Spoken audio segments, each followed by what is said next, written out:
Josh knelt staring at the space where Caitlin should have been, his hands still clutching at the grass.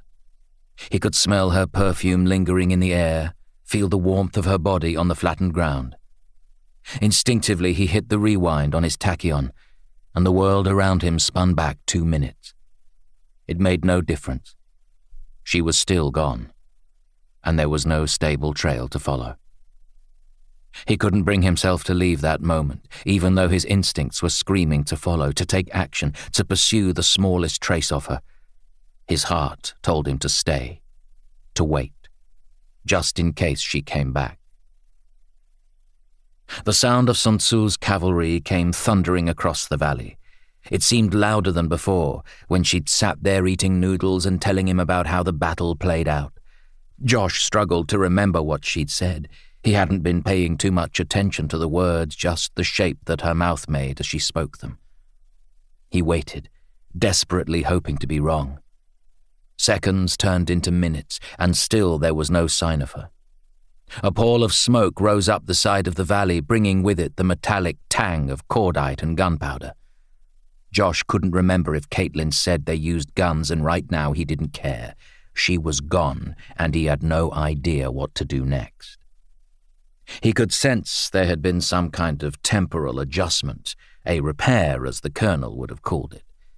It felt like he'd been disconnected from reality, like he'd changed channels on the TV and was watching some foreign movie without subtitles.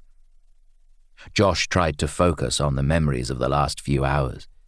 They were becoming hazy and vague. Even his carefully thought-out dishes for the picnic were proving hard to remember. He looked down to where they'd been laid out on the blanket and realized that too had disappeared.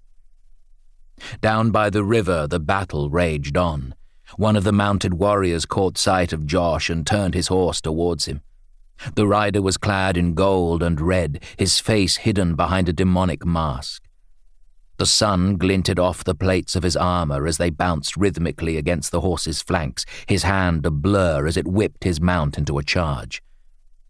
Watching the horse thunder towards him through the long grass, Josh decided it was time to leave.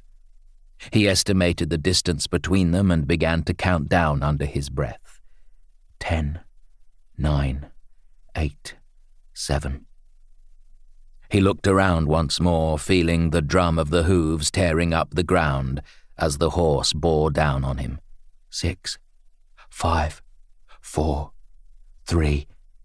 Josh opened his tachyon and dialed the coordinates for the colonel's house, present day. It was the only other logical place for him to go now. 2, 1, ready or not, he muttered, flicking his middle finger at the warrior who was leveling a bow at him. A second later, an arrow ripped through the air where Josh should have been.